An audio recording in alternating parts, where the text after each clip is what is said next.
This is Voicemail, the Universal Postal Union's podcast covering the wonderful world of mail. I'm your host, Ian Kerr. In this episode, I'm joined by Stephanie Copus-Campbell, Australia's Ambassador for Gender Equality.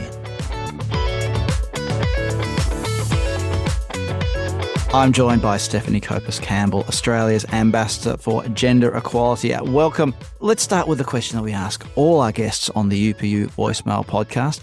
Tell us about your first memory of the post.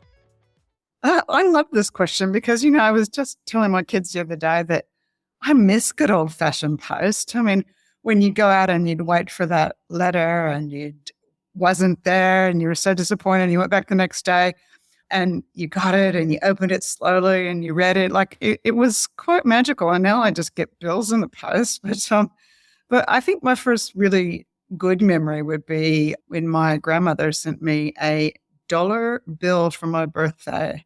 And $1 doesn't sound like much, but I have a few years on me. And back when I was a kid, $1 was a lot of money. And I remember that coming in my birthday card and opening up, and there was this shiny $1 bill in my birthday card. And that memory will stick with me. I wish that $1 could buy that much nowadays, but it was pretty exciting to get that $1 in the post. It always was exciting to get a bit of money from a grandparent in the post. Let's talk a bit about what your role and what inspired you to become an advocate for gender equality. I mean, was there a defining moment when you're looking back or an experience in your career that propelled you towards this path?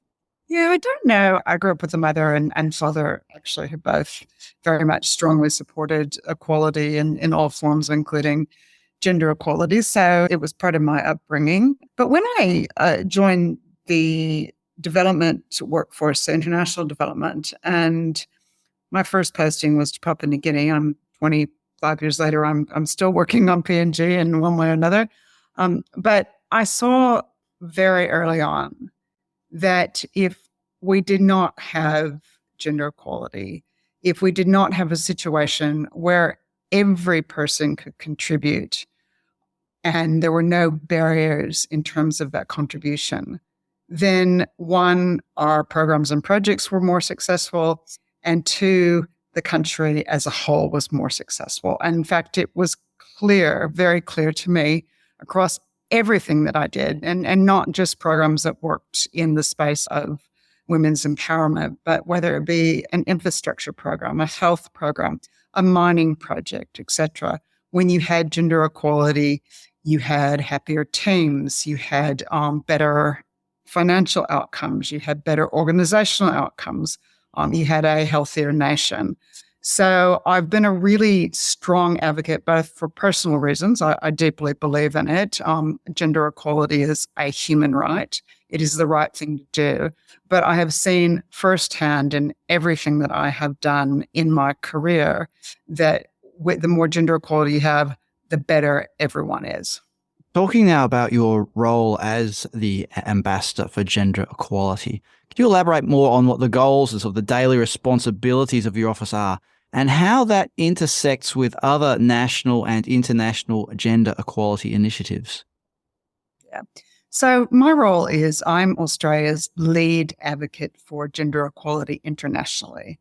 And I have the great privilege of traveling around the world and meeting amazing people and having amazing conversations about exactly what we've just discussed, why gender equality is so incredibly important, both, again, as the right thing to do, but the smart thing to do, and the smart thing to do for individuals, for families, for business, for nations, and indeed for our planet. My government, the Australian government, firmly believes in gender equality. We are strongly committed to gender equality, both at home, so we're doing a lot domestically, as well as in terms of our work internationally. And so my job, it's not just, a lot of people think, oh, you're just in the international development space, which is not true. Of course, development's an important aspect of what I do. But my role as our lead advocate cuts across every single aspect of foreign policy. So from our humanitarian responses to international security discussions, to climate change discussions, to trade and how we are considering economic prosperity, for example, to security. So in all aspects of foreign policy, gender equality is incredibly important.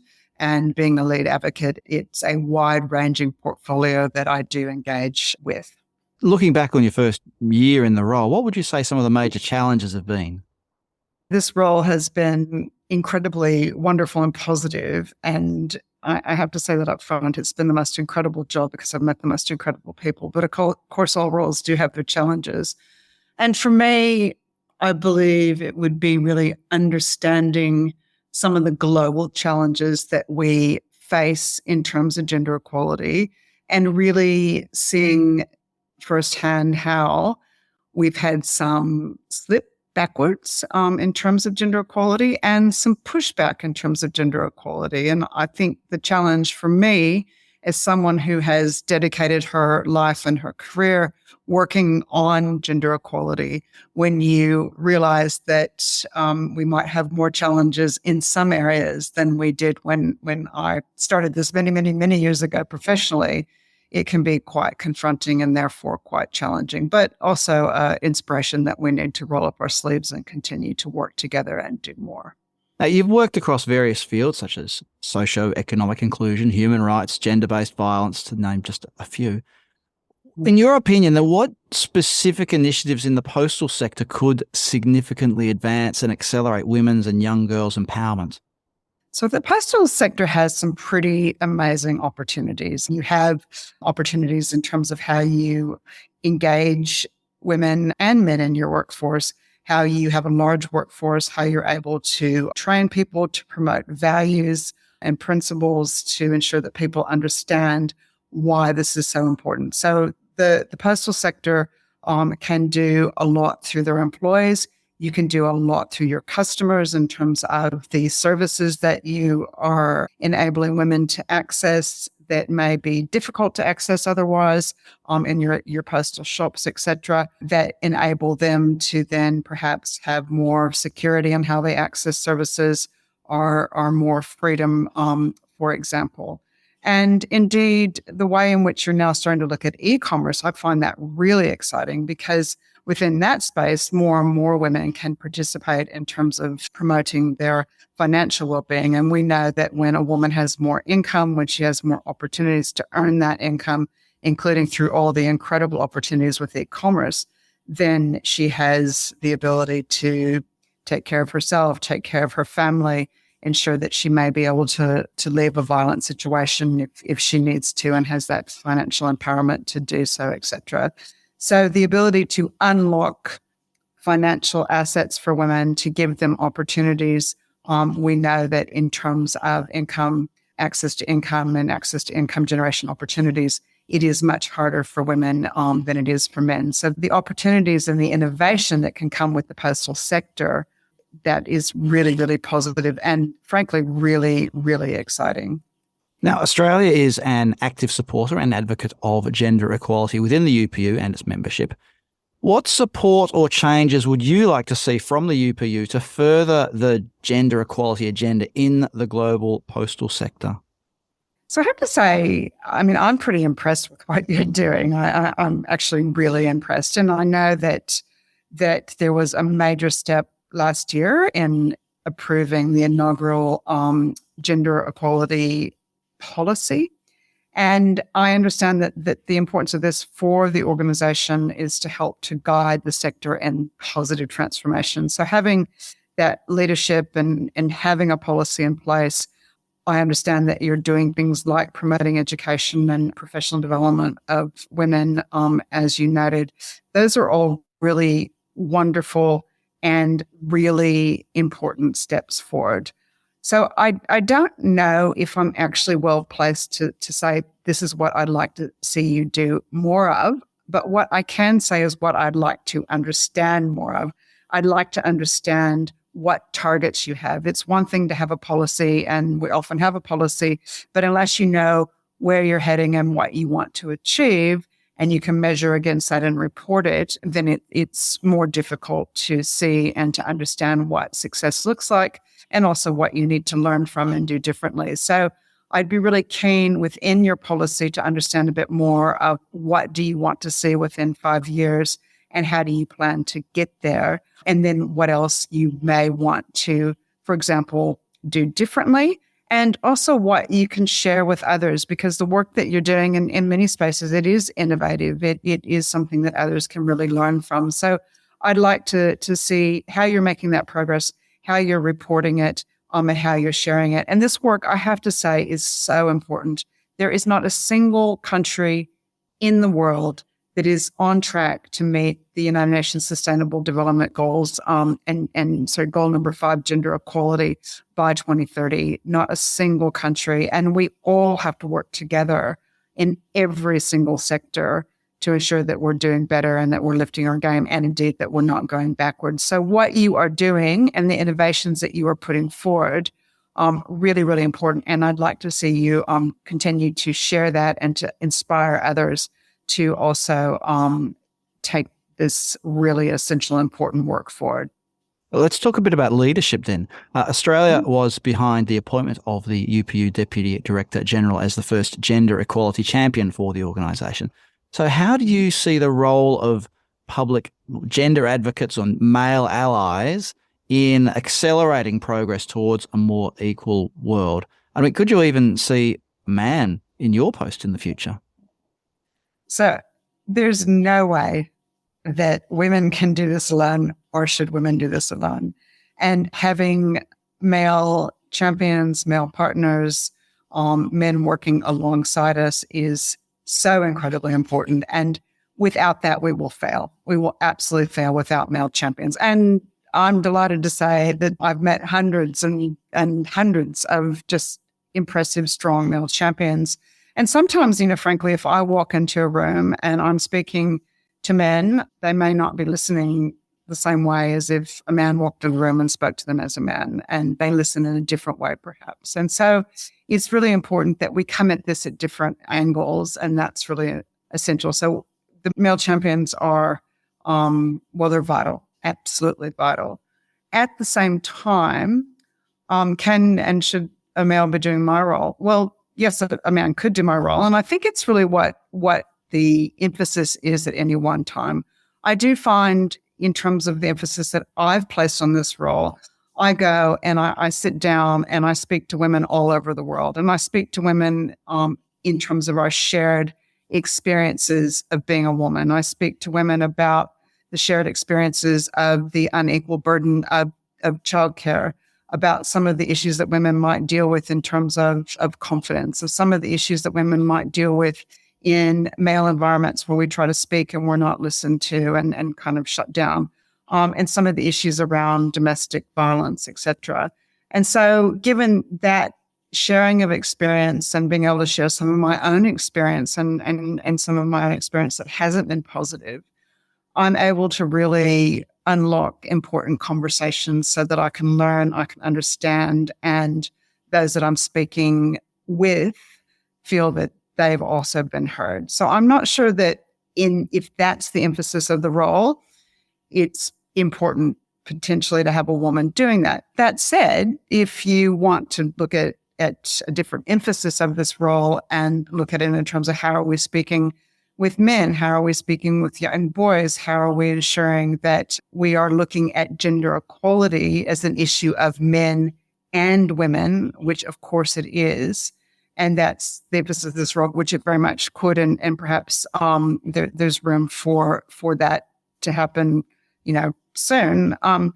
I believe that then a man, could do this job very, very well. So I think it's any person that would come into my role would have the emphasis where they're drawing on their skill set and their comparative advantage. So if a man was in this role, he would undoubtedly do it a little bit different, as if another woman was in this role. But I think just because you have an ambassador for gender equality, it doesn't have to be a woman.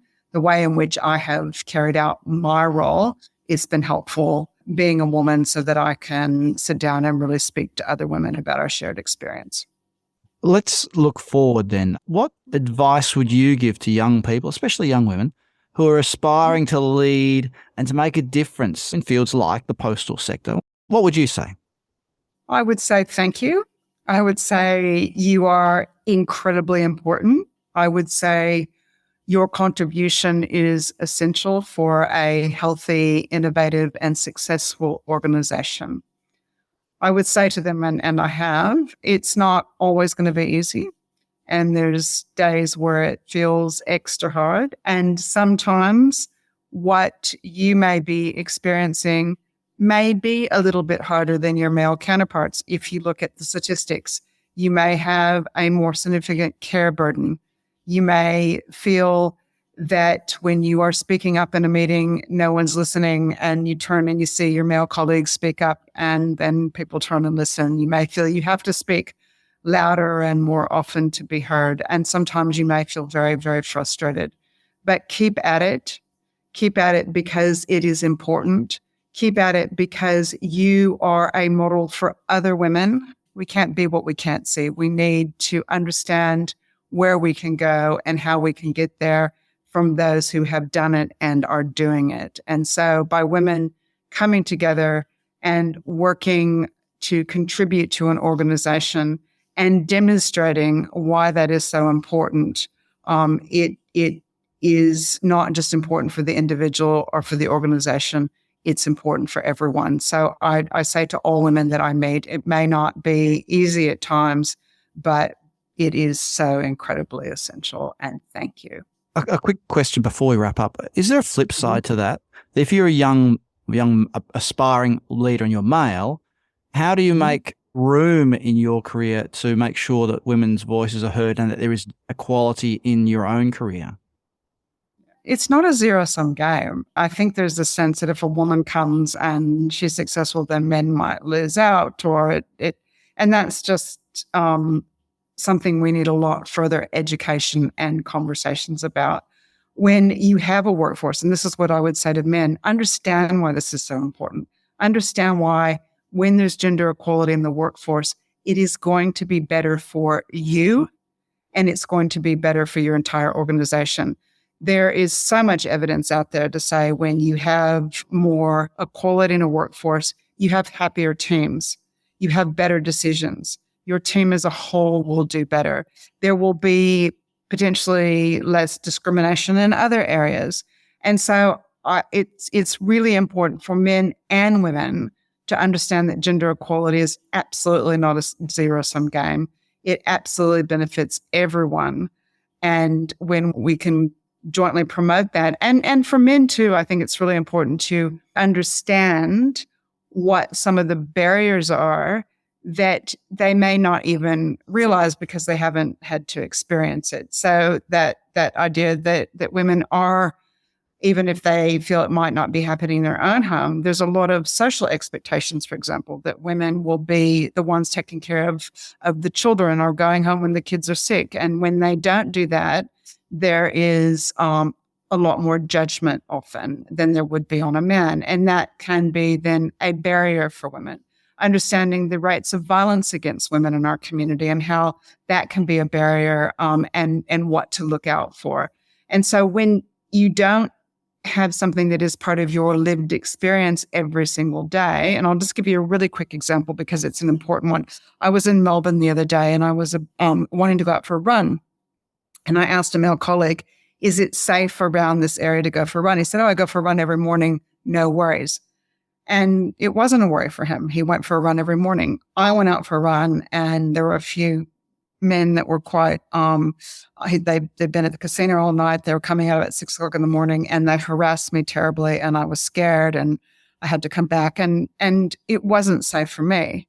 For him, his lived experience, every day he went out for a run and every day it was safe and he never had to think and worry about those things. As a woman, my lived experience means I have to look at different things from a different lens, and, for example, in that instance, judge my safety differently.